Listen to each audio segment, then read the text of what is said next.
Welcome to On the Money Line, a podcast by MMA Play 365. I'm Newson, and I'm here to break down UFC Vegas 72 from the Apex again for the second week running, this time with a brand new headline event after Arman Tsarukyan and Renato Moicano fell through. This time we have the co-main event that should have been from last weekend at UFC Vegas 71.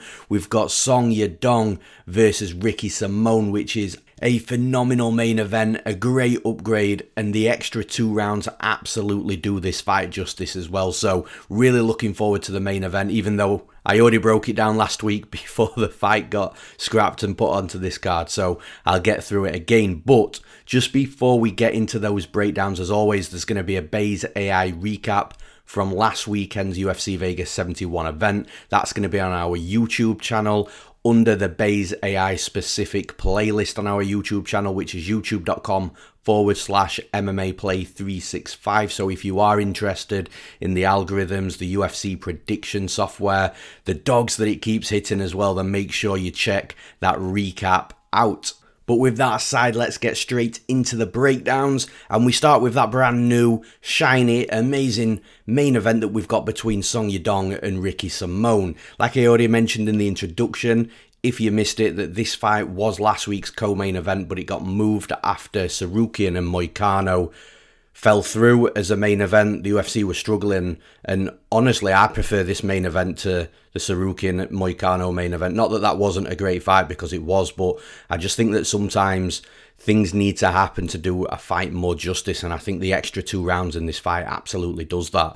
Now, I slightly favour Simón in regards to those extra 2 rounds, but not by a great deal. I also think Song works well over 5 rounds as well, and again, there's intangibles here that might even make this slightly favourable to Simón over those extra 2 rounds. It's just things have got to go a certain way, and I'll explain what I mean shortly. I have already broken this fight down, which I did on the last podcast, so if there is anything that, I have missed from here, you can also go back to that last week's podcast and listen to that breakdown as well. There's not going to be too much difference in regards to the breakdown and the prediction and ultimately the pick as well. But I'll just quickly explain what I mean by those intangibles, that if something specific was to happen to Simón, then the extra 2 rounds might be a benefit of Song Yadong.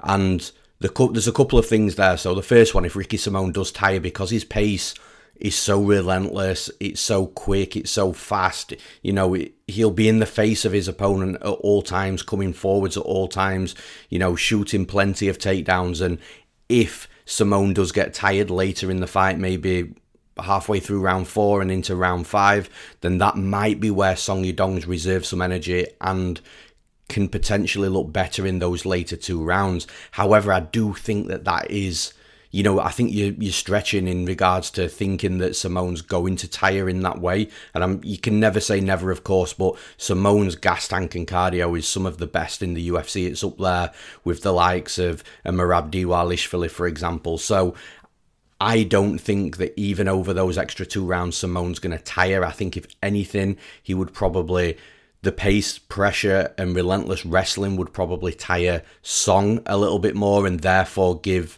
Ricky Simón an advantage in those later 2 rounds, those extra 2 rounds that they've got now. The other thing to consider though as well is if Song does start getting off on some good strikes, good combinations, stuffs a few early takedowns and starts piecing Ricky Simón up on the feet a little bit in regards to the striking, the crisp and clean combinations, then maybe that might tire Simón out. And I think that there's a greater probability of that happening and tiring Simón out that way than Simón tiring out being the fighter on top or having the game plan and the fight and everything going his way for the entire fight. So there's a couple of intangibles there, but ultimately I don't think that there's a massive advantage for Ricky Simón over the extra 2 rounds. And, even if Song happens to be that fighter that's got the advantage over those extra 2 rounds from what we see play out in the cage, I still don't think it's going to be huge anyway. I just think that they've got an extra 2 rounds of 2 fighters that do seemingly have okay cardio, that do seemingly, fight well over a long period of time and can pace themselves. Well, not Ricky Simón, but he doesn't have to pace himself because of his cardio and gas tank, but you get what I'm saying. But now going into here stylistically, so like I said in the last breakdown on the last week's podcast, I do feel that stylistically this is a fight that favours Ricky Simón, just because not just of his wrestling, his pace and pressure, but the fact that Song Yadong historically has struggled with these types of fighters before. So Song Yadong was taken down 5 times by Cody Stamann. He was also taken down twice by Marlon Vera. He was taken down 3 times by Kyler Phillips, once by Casey Kenny. He was even taken down by Corey Sandhagen. And then in the takedowns that Corey Sandhagen didn't land against Song Yadong was stuck against the cage for, quite a few minutes of certain rounds, and Corey Sandhagen was just, again, looking for that takedown, but was able to keep him in place and control and stop Song Yadong, close that distance. Song Yadong's the best fighter in boxing range, so just being able to close the distance and keep Song Yadong out of where he's most dangerous. Again, historically, with the fights that I've just mentioned, those are the fights that Song Yadong really struggles in. That Kyler Phillips fight was one that stands out. I actually bet Kyler Phillips as a plus money underdog in that fight, and although the last round was a little bit sketchy with the cardio of Phillips, that same cardio issue isn't going to be happening with Ricky Simón, and Kyler Phillips did some really good work. The one thing I will say though is I do think Phillips is a better topside grappler than what Ricky Simón is. With Ricky Simón, he'll rinse and repeat takedowns. His opponent will likely keep getting back up, but he'll just keep rinsing and repeating. It's just with Song Yadong, eventually, Song Yadong does have a good get-up game and he does have good defensive jiu-jitsu, but eventually he can be got at once a fighter hits so many takedowns on him, and you can see him start to be a little beaten from a morale perspective. He breaks a little bit inside the cage from that mental perspective. Not that he's got any sort of quit in him, but once the takedowns start becoming 2, 3 and 4, you can see him start to struggle to get back up even more each takedown that lands on him, and I think that's going to play a factor in this fight as well. And then you look at the other side with Ricky Simón and this relentless wrestling that I'm talking about. We'll go through every single fight under the UFC banner, starting with the Contender Series. Ricky Simón scores 14 takedowns against Donovan Freelo. Then against Merab Dvalishvili, he was taken down 6 times, but he landed 2 takedowns on Merab, and he actually beat Merab as well. He landed 7 takedowns against Montel Jackson, 4 takedowns against Rana Yahya. Obviously, he was beaten relatively early on with Uriah Faber, so didn't manage to get any away there. But then he scored 6 takedowns against Rob Font, 7 against Ray Borg, 7 against Gaetano Pereiro, 6 against Brian Kelleher, 2 against Rafael Assunção, and then he scored 2 takedowns against Jack Shaw, plus the submission on Jack Shaw as well, which is a super impressive win. So again, stylistically, I just feel that, look, I do think it favours Ricky Simón. However, if Song, in the intermediate times between the striking and the wrestling, if he can start landing some good combinations on Ricky Simón, I actually think Song is by far the better striker in this fight. More cleaner, crisp, like I said, combinations, power as well. We've also seen Ricky Simón be a little bit hittable in some fights. We've seen him rocked, wobbled. We've seen him knocked out. So, it's not as if Song Yadong doesn't have a path to victory here. He absolutely does. He's just got to make sure he gets his game going in, like I said, the middle of those striking and then wrestling exchanges, because Ricky Simón is always going to strike to look to get into his takedowns, get an entry into a shot and look to take his opponents down. So Song's got to do good work in those small moments, those small pockets of opportunities between when Ricky Simón is about to shoot a takedown and, whilst they're stood up on the feet. So Song's got to get that going there, but I just feel like it's going to be a little bit too much to ask, especially over 5 rounds. I think Song's best path to victory here is to knock Ricky Simón out early, because if this does go into late into round 2 and into round 3, I think that Song will slow more than Ricky Simón. I don't think he's got a cardio issue, but he will slow a little bit more than Simón. But also, once he's slowing, his power will start to be depleting a little bit more and more each round. And I think the longer this fight goes on, the more it favours Ricky Simón. So for those reasons, I'm picking Ricky Simón to win this fight. And in the next fight, in the co-main event, we've got a fun one here between Caio Borralho versus Michal Oleksiejczuk. And it's a really good fight stylistically, because you've got a fighter with an absolute path to victory with the grappling with Caio Borralho, and you've got a fighter here with an absolute path to victory of the striking. Both fighters can do it all. Both fighters are very good all-round type of fighters. But specifically here, if this fight's a 15-minute kickboxing fight, Michal Oleksiejczuk's going to light Caio Borralho up. But it's not, it's mixed martial arts. And if there is wrestling and grappling, then Caio Borralho is going to likely not only roll all over Oleksiejczuk on the mat, but he's probably going to get him out of there as well with ground and pound or a submission. Now, normally with these types of fights, the underdog's really interesting, especially when we've got a heavy underdog on one side, because Michal Oleksiejczuk absolutely has a defined path to victory. So, at the time of recording this, he's around plus 250, so he's a big dog. And it really was interesting to me before I went into tape. However, coming out of tape, I do understand it. Caio Borralho, he's a beast on the mat. He really, really is so good when he starts getting into his grappling exchanges, his positional awareness and ability to control most positions as well, and also find a solid position on the back or start looking to get around to the back.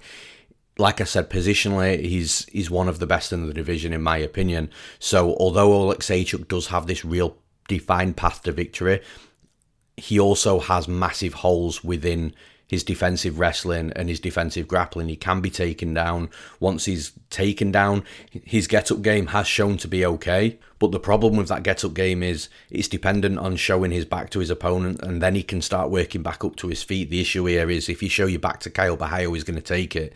So this is where I think it's now starting to be a very difficult fight for Oleksiejczuk because, like I say, he's got a defined path to victory, but he's got big holes in that defensive wrestling and grappling against somebody like Caio Borralho, whereas I think Caio Borralho, although he's not going to be the better striker in this fight, I still think he's going to be competitive striking, whereas I don't think Oleksiejczuk's going to be that competitive with the wrestling and grappling. Now, the thing is with Borralho, he's just got to be patient in this fight. He's got to mind his P's and Q's. He can't start trying to rush into range with his arms out, looking to reach out for a leg and enter into a bad takedown or anything like that, because Oleksiejczuk packs power. He packs power in combination. So Borralho has got to, keep his wits about him. Like I said, mind his P's and Q's. But once he does that, if he's patient, I think he'll be able to get into that range where he can get a hold of Oleksiejczuk and he can take him down, or maybe he draws Oleksiejczuk to throw a big combination at him and ducks under the combination. There's ways that Borralho will be able to take Oleksiejczuk down in this fight. And unfortunately, look, I love Oleksiejczuk. He's one of my favourite fighters to watch. He comes in there, he stands, he bangs, he'll be aggressive, he'll exchange, he'll eat a punch to give a punch. But unfortunately in this fight, I do think that he's a big stylistic disadvantage because of where his weaknesses are the absolute strengths of his opponent. So for those reasons, I'm picking Caio Borralho to win this fight. And in the next fight, we've got Cody Brundage versus Rodolfo Vieira. Interesting fight. And of course, Vieira is a relatively sized favourite in the fight. Now, there is a path here for Brundage, and there's a path here for most fighters. You've just got to make Rodolfo Vieira work. And it is more difficult. It is easier said than done, is what I'm trying to say. I think Brundage is best when he's wrestling. He's best when he's getting on top of his opponent, and it normally comes when his opponent is a better striker than him. And look, Brundage can strike. He's not in the UFC just because of his wrestling and grappling. He can strike as well, but I just don't think he has a massively significant advantage striking over Rodolfo Vieira. I don't think Rodolfo Vieira's this elite striker either. I just feel that from a striking perspective, looking at both fighters, they're both relatively similar in regards to that skill set and ability striking. And if it was a 15-minute kickboxing fight, it would just be a very close fight. However, it's not going to be a 15-minute kickboxing fight, and I feel that where Brundage is strong, where his strengths are, the strengths are absolutely there with Rodolfo Vieira as well. But the strengths on Vieira are just so much more defined, so much more exaggerated than the strengths of Brundage. I think Vieira, he's going to be able to get into these positions where he's clinched up with Cody Brundage. I think he is going to have opportunities to take him down. I think once he is down, I think Brundage is going to absolutely struggle underneath Vieira. I think Vieira is going to cut through him like a knife through butter, like he should do with most fighters. However, the anomaly fight, obviously the Hernandez fight, Hernandez did survive, tired Vieira out just purely for defending and Vieira overworking, and then he was able to get Vieira out later in that fight. I don't think Brundage is going to have that same success in this fight. I think it's a lot to ask. Like I said, I think the striking's close, but I think with the way that both fighters like to fight, and they can close the distance really well, and they'll both probably naturally try and close the distance anyway on each other. So I think the fight's going to be fought in close quarters on the feet. I don't think there's going to be too much movement and bouncing around the cage, and because of that, I think Vieira is going to have those clinch positions where he is likely going to be stronger. He is likely going to dominate those clinch positions, and because of that, get the takedowns, and once the takedowns happen, I do think he's going to get Brundage out of there. Whether that be a submission or ground and pound, I'm not sure. More likely, obviously, to be a submission, but in this fight, I'm picking Rodolfo Vieira to win the fight. And in the next fight, this is a fun one that you can mark down as a potential fight of the night for sure. We've got Julian Erosa versus the newcomer Fernando Padilla. I do think that there's a chance that we see a mixed martial arts fight here. We do see a little bit of wrestling and a little bit of grappling, but that is more likely to be from Julian Erosa's side. And is Julian Erosa going to wrestle too much against anybody? It's unlikely. I just feel that if any fighter out of these two fighters here is going to mix it up, it's more likely to be Julian Erosa. But I think this fight is going to be won and lost on the feet. I think it's going to be an absolute banger of a fight. And the reason I say that is, look, I think Fernando Padilla's got really good volume. He starts really fast as well. And this is where the fight's going to be interesting, because if the fight does play out a little bit longer, I think Julian Erosa, although he tires as well, he's got that junkyard dog type of fight in him. And I just feel that his cardio will carry him late into the fight, whereas I think Padilla's, if he starts fast, his cardio will deplete late into the fight. So I think you've got a fight here where Padilla's going to be better early, Erosa's likely going to be better later should the fight go late. But like I said, I think it's going to be an interesting striking fight. Both fighters nice and tall, nice and big for the division. Padilla's very boxing heavy. He will land straight punches. He'll put the pressure on his opponent. He's got volume, especially early on, and he'll touch his opponents. He'll touch, accumulate volume and start to break their opponent down that way. And I think he can break Julian Erosa early in this fight. Like I say, the question marks come if he starts hurting Erosa, puts the pedal to the metal even more, really goes hard, tries to get Erosa out of there, who we all know is very difficult to get out of there, especially in these scrappy, ugly, dirty, gritty, grindy type of fights. And if Padilla doesn't get there, I think he's going to tire himself out and Erosa will take over later. So there's definitely a concern on Padilla's side. It's just in this type of fight, I'm not sure. Well, not in this type of fight, because it's this type of fight that Erosa's going to love. It's just I'm not always confident and trustworthy of Julian Erosa winning a fight in the UFC, but this is a winnable fight for him if it goes late. And I know I've said that numerous times now, but I just think in the early moments in this fight, I think Padilla's going to have volume. I think he's going to be able to land on Erosa. I think Erosa will try and come forwards on this kid, and when he comes forwards, just get lit up a little bit early on. And I do think that although it's going to be a tough ask, I do think Padilla might be able to get him out of there early, or at least just do really good work in that first round, have a good first half of the second round, and then when Erosa takes over, he'll be playing catch up and maybe won't be able to catch up enough to get himself a win on the scorecards. But I do think Erosa will be better later. It's just, I think the work that Padilla does earlier in the fight will be more significant, and I think he's got a good chance of finishing early in that fight as well. So for those reasons, I'm picking Fernando Padilla to win this fight. And in the next fight, we're in the heavyweight division, and this is an interesting fight. We've got Waldo Cortes-Acosta versus Rogerio de Lima. And man, this is a big step up in competition for Cortes-Acosta. The UFC, clearly they want to find out. They want to find out how legit this kid is.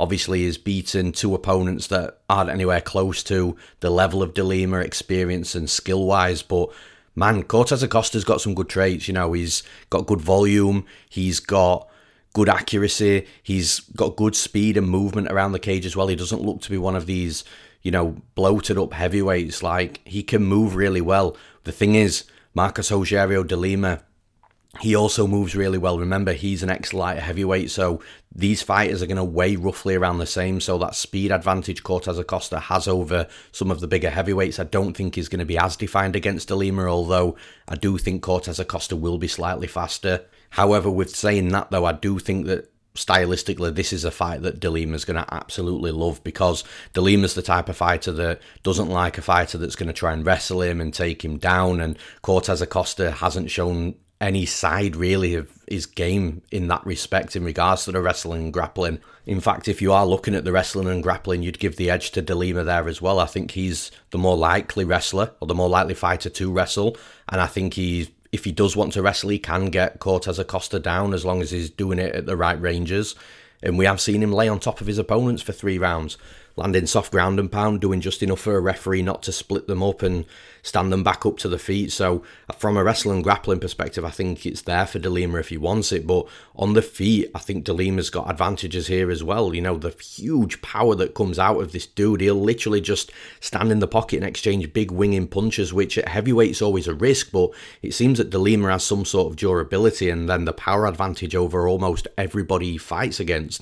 And once a punch lands, it doesn't even need to be clean. He's one of those types of heavyweights where even a glancing punch across the top of the head is going to be enough to rock, wobble, or knock his opponent down or even out. So the power that De Lima possesses is crazy. But the other issue I've got here for Cortes-Acosta is, even if Cortes-Acosta wants to stay at range, fight on the outside, try and dictate the pace of the fight, come in and out on, you know, his terms, his leg's there to be kicked. And again, De Lima's got a brutal low kick, and Acosta just doesn't seem to check leg kicks. And I think even if he checks a couple in this fight, even if he's learnt from his last couple of fights, I just don't think it's going to be that ingrained into his game that he's going to be able to do it consistently. So I think that De Lima's got opportunities there to break Cortes-Acosta down from the legs, you know, from the bottom upwards, and take his base away. But ultimately, I think that, look, you can never say never in regards to a fighter knocking another fighter out in the heavyweight division.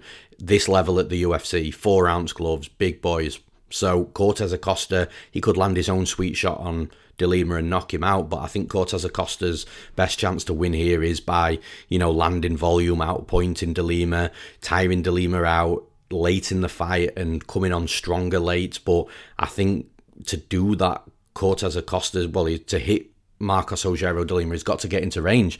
And I think once he's into range early in this fight, De Lima's going to be landing on him. Cortes-Acosta can slow down himself, so even if De Lima slows down, Cortes-Acosta could be slowing down. Once Cortes-Acosta slows down, his hands come down a little bit, that's going to give opportunities for De Lima to land a big bomb on the chin. He can be a little bit hittable, Cortes-Acosta, at least what we've seen. The only thing with Cortes-Acosta is he is young enough and green enough and new enough in his UFC career to be able to be making big developments from fight to fight. So maybe we see, you know, a different and much more improved Cortes-Acosta. But, you know, from a sake of this prediction in this specific fight, based on what I've seen in tape, I'm going to have to be siding with De Lima here. So I'm picking Marcos Rogerio De Lima to win this fight. And staying with the big boys in the heavyweight division, this time these are big 265-pounders, not the lighter heavyweights that we've just spoken about with Waldo Cortes-Acosta and Rogerio De Lima. We've got Martin Buday versus Jake Collier. And I think this is going to be one of these fights that is just going to be really fun to watch. I think Jake Collier is going to have a speed advantage. I think he's going to have a movement advantage. I think that he's going to have a volume advantage as well.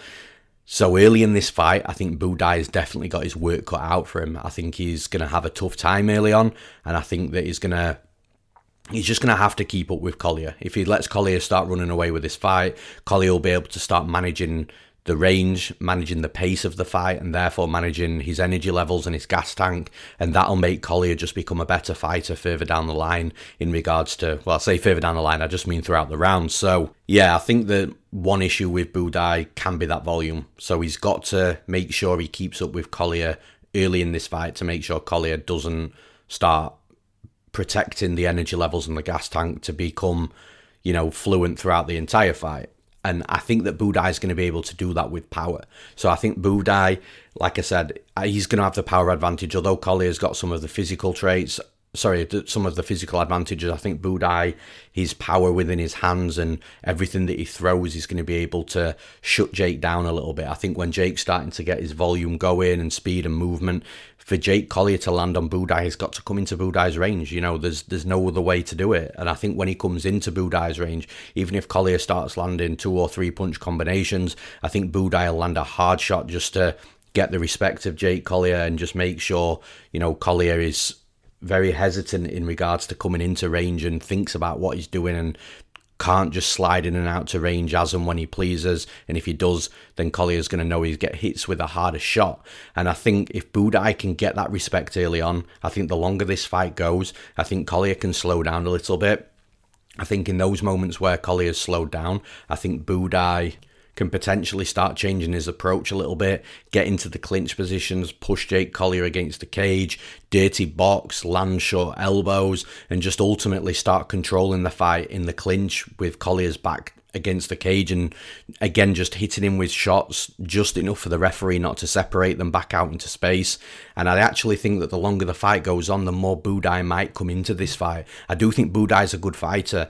Jake Collier just really needs those early rounds to manage the gas tank and the energy levels to really take him throughout this round. And when I say that, I'm talking obviously about that first round and then trying to come on better later in this fight. But I think Martin Buday, like I said, the power is a little bit of an equalizer. I think he can, I'm not necessarily saying he's going to go in there and knock Jake Collier out, but just get the respect of Jake Collier, stop Collier coming into range as and when he wants, and when he does come into range, halt that forward pressure, halt that movement, get the respect, make him hesitant, and then Buday can then take over later in this fight. And ultimately, I think that's the way that the fight is going to play out. So for those reasons, I'm picking Martin Buday to win this fight. And in the next fight, we've got Natan Levy versus Pete Rodriguez. And I think this is a difficult fight for Pete Rodriguez, although he does have a path to victory. Like, Pete Rodriguez, I think, has got good power, he's got good volume, he comes out the traps really fast. And I think that the path to victory for him is to get Levy out of there early. Levy can be got at on the feet. He can be hit. He can be hurt. He can be drained a little bit of his gas tank when you're putting a lot of pressure on him, especially early in the fight, early in round one, which Pete Rodriguez will do. It's just with the type of fighter that Pete Rodriguez is, not only is that path to victory got to be a finish, which is always difficult inside the UFC, but that finish has to be early in the fight, which means that the finish is a small window of opportunity, and it's already difficult, like I've said, to score finishes against UFC level competition, which obviously Natan Levy absolutely is.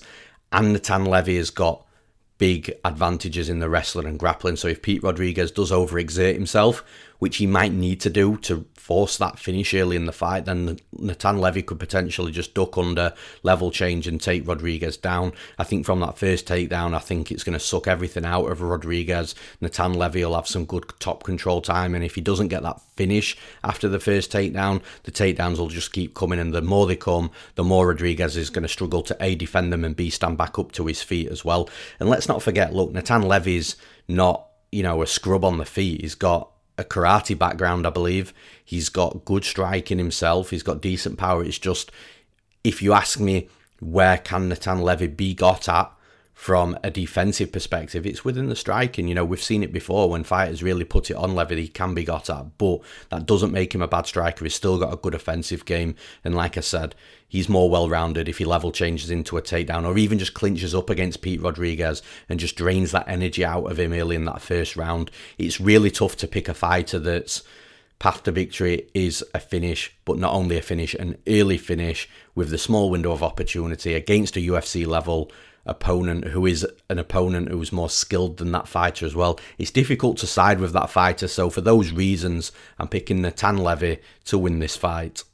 And in the next fight, we've got a real interesting one here as well. We've got Cody Durden versus Charles Johnson. A little bit like what I said with Michal Oleksiejczuk early on in this breakdown, in that co-main event breakdown. I actually went into tape really liking the plus money on Cody Durden. It was around plus 170 when I taped it. It's now down at around plus 150, so there has been money coming in on Durden. And I do get it at that plus 170 number, but I wasn't as convinced coming out of tape as what I was going into tape with Cody Durden. I like Cody Durden as a fighter. I think he's a really skilled fighter. He'll bring it. He's all action inside the cage, and actually so is Charles Johnson. And I think it's going to be a really fun fight. Now, do I think that the betting lines should be a little bit closer?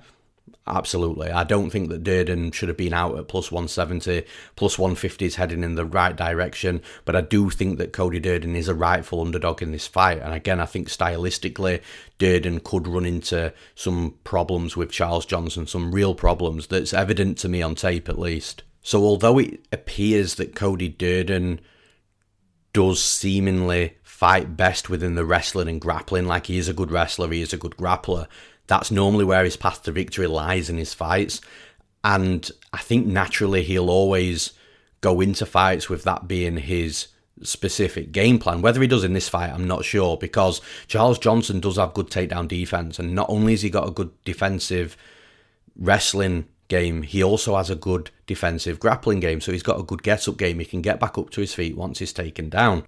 It's very rare that Charles Johnson gets taken down and gets kept down on his back, can't really do anything. And I'm sure, the better level of competition he fights in the UFC, the more likely is likely to run into a fighter that does have that good topside grappling game. And Durden does have a good topside grappling game as well. But I just don't think it's at the level that's going to keep Charles Johnson down. Now, like I said, Cody Durden's a well-rounded fighter. He's a good striker as well. He's got good hands. And I'm now thinking, well, the path to victory for Durden here is probably just to keep this on the feet with Johnson and try and get into some wild exchanges, trying to land some good punches, some good combinations on Johnson. But I just don't think that Durden's going to do that. I think Durden's going to come in here and want to try and take Charles Johnson down, prove a point that he can get him down and keep him down. And I just don't think it's going to play out like that. And actually, that's the area where Cody Durden really tires. We've seen it before when he's searching for takedowns, getting into entries, looking to take his opponent down, and either the making him work so hard for the takedown or the getting taken down and working straight back up to the feet and making Durden hit another takedown. That's where he starts tiring out. And I think although Charles Johnson does slow down as well, I think Charles Johnson will be able to keep his energy levels way higher in that type of fight. So, like I say, I actually think this is a close fight if Cody Durden goes in there and starts trying to strike with Charles Johnson and just forgets about the wrestling, because I think it's going to be difficult for him in this fight. But I just don't think he's going to forget about the wrestling. And even in a 15-minute kickboxing fight, Charles Johnson's a big fighter for the division. He's a good striker himself. He's got good power. He's got good pressure. He'll get into the face of his opponent. So just like I said, stylistically, I think it favours Johnson, because from a striking perspective, the fight's close, but I slightly favour Johnson. But I think Durden's going to try and wrestle, especially if Johnson lands a couple of hard shots on Durden early in this fight and gets his respect. I think the wrestling will start, and that's where I think Durden will start to just fall away a little bit in this fight. So for those reasons, I'm picking Charles Johnson to win this fight. And in the next fight, we've got Josh Quinlan versus the newcomer, Trey Waters. Now, this fight only got made a couple of days ago. Josh Quinlan was supposed to fight Losa, which I'm a bit frustrated about. I was going to bet Josh Quinlan. He was an underdog in that fight against Losa. I'd had the breakdown written up and ready to go and just watching the betting line, really. And obviously, Losa pulls out. So, yeah, a little bit disappointed. And actually, I think Quinlan's got a harder fight here against Trey Waters as well. And that's nothing against Losa. I just think stylistically, Quinlan matched really well with Losa. And also, Losa wasn't, a 6'5" fighter with a huge reach and leg reach, which is exactly where we're at with Trey Waters. He's a big dude for the division. And just that alone presents so many problems for an opponent. The thing is with Waters, though, he's very hands down. He's very chin in the air. He'll try and over-rely on moving the head when, having punches thrown at him, which again is a little bit ill-advised, or it's a lot ill-advised. He'll walk backwards in straight lines. Again, that chin up in the air and the hands down. It's that tall man defense that we speak about. And I do think that, listen, Quinlan's got his work cut out here, because when Waters fires back, he fires back hard as well, straight punches. Like I said, the punches come from the hip, so although that's bad defensively, the advantage from an offensive perspective is it's more difficult to see where these punches are coming from and what punches coming from, because a fighter's is having to focus lower down on the hips opposed to looking at the face of his opponents and seeing where the strikes are being set up at. So it's just a little bit more out of sight when the punches are fired from the hips.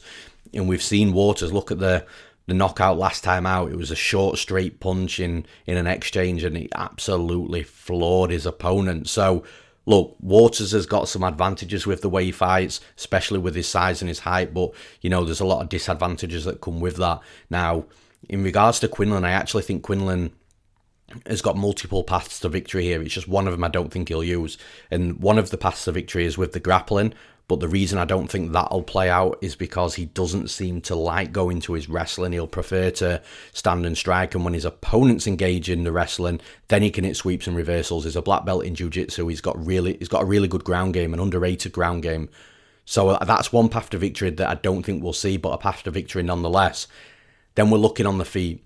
I think that, look, Waters is hittable. His chin does hang up in the air. I think that Quinlan's got a really good lead check left hook. And I think that even if it's Waters coming into range, or if Quinlan just throws a right hand, backs Waters up, as he backs him up, step in with a left hook onto the chin and potentially knock him out. Just before Waters Stone Cold knocked his last opponent out, he was almost knocked out himself just because he gets hit a little bit too much. So I think it's an interesting fight. I think it's definitely a harder fighter for Quinlan because of the physical traits that Waters possesses with the height, the reach, the leg reach. But I do think Quinlan's going to be able to get at Waters. And also, the last thing to mention, with Waters being so tall, the legs are long, I think Quinlan's low calf kicks, they're not only hard, solid and powerful, but he's consistent with them throughout a fight, which is always good to see as well. So he's going to be able to break Trey Waters from the ground up as well. And ultimately, like I say, Trey Waters is going to have his moments, but I think Quinlan's going to be able to break him a little bit in multiple areas. And he's got the multiple paths to victory should he choose to mix it up as well. So for those reasons, I'm picking Josh Quinlan to win this fight. And in the next fight, we've got Stephanie Egger taking on the newcomer, Irina Alekseeva. And it's an interesting fight, this. When I dived into the tape with Alekseeva, she seems to be a fighter that can be a little bit sloppy from a striking perspective, but likes to get in close with her opponents, clinch up. She likes to try and get the fight down to the mat with trips, with throws. And it actually reminded me a lot of Stephanie Egger. That's pretty much how Egger fights. And Egger's got a really good hip toss. She's got a judo background, I believe. So she does a good job of getting fights down to the mat. I think Egger's one of these fighters where she's going to beat a certain level of opponent more often than not. And then every time she gets that step up to a much more advanced an opponent, that's the fight where she's going to struggle in and then come back down and have to reset and again beat that certain level of opponent I'm talking about. And I kind of think that, although I don't think Alekseeva's a bad fighter at all, I think she's probably going to win fights in the UFC. I think she's going to do a decent job in the UFC, but it's the exact type of fighter that I feel Stephanie Egger's likely to beat. And with Alekseeva liking to get close to her opponents, clinch up with her opponents, she's actually doing the work of Stephanie Egger for Egger. Like, Egger's normally the fighter that is having to work into range, get a hold of her opponents, and then get her opponents down from there. And her opponents are trying to keep distance, use movement and range. I think Alekseeva's style plays directly into the style of Egger. Like I said, they're very similar fighters. I just think that Egger's going to be better once the fight closes the distance, once they clinch up, once they're together. I think Egger's going to be able to, make the adjustments, get the takedowns, get on top of Alekseeva. I don't see Alekseeva taking Egger down. If she does, I don't think she's going to be able to do it consistently enough. I think Egger's jiu-jitsu's good enough to be able to get back up should she get taken down, whereas Alekseeva, she might get up a couple of times as well, but I think the more Egger takes her down, the more the fights close the distance, the more Egger takes her down, I think the harder it is going to be for Alekseeva, and I think Egger, like I say, could potentially end up finding a submission as well. So for those reasons, I'm picking Stephanie Egger to win this fight. And in the next fight, this is a difficult fight to call. We've got Brian Kelleher versus Journey Newson. And like I say, it is difficult because I kind of feel like Kelleher has started to wrestle more than we've ever seen him before, and maybe he's now in that mindset of, look, he's getting up there in age a little bit in regards to how old he is for the division. I believe he's 36, and rather than trying to put exciting fights on and really risking, getting knocked out and start to decline from a durability perspective, he's starting to fight much smarter and just thinking, look, I'm going to get in the cage and get my show money, and then I'm just going to grind a decision out and just take my win money. I think he's at that stage in his career where he's just wanting to collect as many of these win bonuses that he can, potentially a performance bonus if one does materialise, but, just fight the way he needs to fight just to get the wins, just to get the extra money on the payday. And yeah, look, if he goes out there and does that against Newson, I think he can get takedowns. Does he hold him down? I'm not too sure. Look, Newson's the type of fighter where he's relatively well-rounded. Pretty much everywhere he's a decent striker with decent pace. He's got good technique. In regards to his wrestling and grappling, his wrestling defensively is probably his weakest point, which is where Kelleher might have success here. But Newson's grappling's okay. And again, I'm not solely convinced that if Kelleher takes him down, he's just going to be able to hold him down throughout the entire round and then do the same the next round. Newson's going to be competitive here. And I think on the feet, Newson can get at Kelleher. We saw Kelleher be got at, for example, the likes of Hunter Azure is a very good fight. Azure was landing on Kelleher, he was piecing him up. Azure wasn't really known as this striker either, he was more of a wrestler. So I think Newson can get at Brian Kelleher from a striking perspective. It's just when this fight starts getting mixed up with wrestling, that's more likely to be Kelleher's side. That makes the pick here really difficult because it's how Newson works with that wrestling and, standing back up consistently. If he does stand back up a couple of times in one round, will Brian Kelleher just sack the wrestling off and carry on striking? And that's where Newson might start to come into the fight a little bit more. So ultimately, yeah, it's going to be close. It's a really tough pick and prediction. In these types of fights, more often than not, I do side with the underdog. Again, similar to what I said with Julian Erosa earlier on, from a trust perspective, I kind of don't like to trust Kelleher, especially where he is right now. So for those reasons, I am going to be siding with the underdog. I'm picking Newson to win this fight. And finally, we get to yet another Hailey Cowan breakdown. We've got Hailey Cowan still yet to make a UFC debut versus the newcomer as well, Jamey-Lyn Horth. It really does feel like I've broken 10 Hailey Cowan fights down in the last couple of months. I think genuinely she's had 3 fight cancellations in the last couple of months. So hopefully she does get to make that first walk this time out this week, because that must be frustrating for Cowan. And actually it kind of plays into a little bit of my prediction as well, because this is technically, well, not technically a third camp, but look, Hailey Cowan's had to do a camp, cut some weight, then had a fight cancellation, then she might have dipped out of camp for a week or two, but then got another fight straight away and gone straight back into camp. Or maybe she never got out of camp and has just continued the camp, which again, I'm not sure which is worse when you're thinking about the two, either hopping in and out of a camp or having an extra long camp. But then that happened a second time, and again, another fight cancellation. So again, she's either dipped out of camp a second time and then jumped back in, a week or so later, or continued that camp for even longer. It must be really frustrating for Hailey Cowan. Jamey-Lyn Horth coming into this fight. Again, Jamey-Lyn Horth, she's a fighter. And listen, both of these fighters are quite similar. The striking is definitely their area where they both could develop, in my opinion. Jamey-Lyn Horth just loves to be on top of her opponents. She'll get takedowns, she'll lay on top. Her grappling, I wouldn't say is like a BJJ ace type of grappler, but she's very positionally aware, and once she gets into a position that she's comfortable in, that she feels that she's got good control in, she'll just stay there.